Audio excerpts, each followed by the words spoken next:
One of the biggest debates in hockey: who is the greatest goalie of all time? There are a lot of factors that play into this, and there have been plenty of amazing goalies in the over 100-year history of the National Hockey League, but usually the debate falls down to three candidates: Dominik Hasek, Patrick Roy, and Martin Brodeur. So today I'm going to briefly go over the arguments for and against all three goalies. Starting with St. Patrick himself, Patrick Roy. One argument for Roy is a bit of a LeBron James-esque type argument, as Roy had a big impact on multiple teams, winning 2 cups each for both Colorado and Montreal. He won the Vezina Trophy as the NHL's top goalie on 3 different occasions, 2 of which were back-to-back in 88-89 and 89-90. He is the only NHL player in general, not just a goalie, to have 3 Conn Smythe trophies as the playoff MVP. He is often regarded as the most clutch goalie in NHL history, always coming up big in the playoffs. In terms of his impact on the game, he also popularized and perfected the butterfly style of goaltending. When he retired, he was the record holder for a goalie for wins and games played. After his 19 seasons in the National Hockey League, he finished his career with a .910 save percentage and a goals against average of 2.54, 551 wins, and 66 shutouts. However, due to the other goalie's accomplishments, some people do not have him as the top goalie of all time. Dominik Hasek is easily recognizable for his unique goaltending style. He played for the Chicago Blackhawks, Buffalo Sabres, and Detroit Red Wings. As opposed to Brodeur or Roy, Hasek didn't have the privilege of playing for teams as stacked as the 2000s Devils or Avalanche. Sure, the Sabres were good, but they weren't as good as those Devils and Avs teams. Even then, Hasek's goals against average is .03 lower than Brodeur at .220. Hasek is the only goalie to win the Hart Trophy as league MVP twice, and was nominated for the trophy 3 other times. He backstopped Detroit to 2 Stanley Cups and a finals appearance for Buffalo. Hasek has the record for the most Vezina trophies with 6. He won the Ted Lindsay Award twice and the Jennings Trophy twice. Hasek even led the Czech Republic to a gold medal in the 1998 Olympic Games. He has 389 wins, 81 of which were shutouts,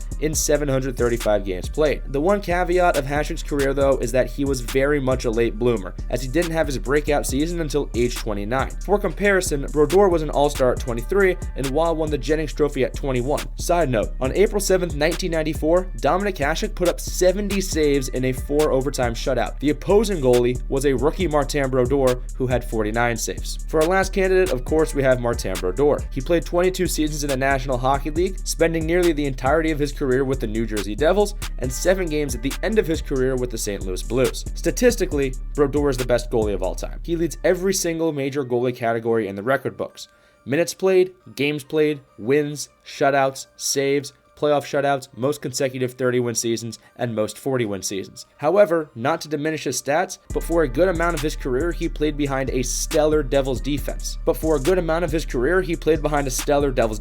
While it is definitely true that he had 3 Hall of Fame defenders in front of him for the first decade of his career, being Ken Daneyko, Scott Stevens, and Scott Niedermayer, the back half of his career had good defenses, but not nearly the defense that brought 3 Stanley Cups to Jersey. In his 9 seasons after the lockout in 2005, which didn't include Daneyko, Stevens, or Niedermayer, Brodeur won 2 Vezina trophies, had 288 wins, a .913 save percentage, 2.34 goals against average, and 50 shutouts. Before the lockout, his save percentage was nearly the same at .912, with a goals against average of 217. Let's also consider the superb puck handling ability Marty had too, because let's face it, the trapezoid behind the goal is because of Marty Brodeur. A lot of players described it as him essentially becoming a third defenseman with how well he could stretch the puck to forwards down the ice or become the start of the breakout. Lastly, his longevity is pretty astounding. In 12 seasons, he played at least 70 games and remained an above-average goaltender into his 40s. So who is the best goalie of all time? As I said before, statistically, Brodeur is the best. However, stats are not the sole factor, especially with goalies, since hockey is a team sport. If you put any of these goalies on the worst team in the NHL when they played, do they have that same success? Most likely not. For me, as a Devils fan, my GOAT is undoubtedly Martin Brodeur, but I can definitely see why people say Roy or Hasek are the greatest. All of them are definitely deserving of being a top 3 goalie of all time and make great cases for being the best. Let me know down in the comments who you guys think the GOAT of NHL goalies is, and while you're down there, you might as well subscribe and like the video. Thank you guys for watching, and I'll see you next time.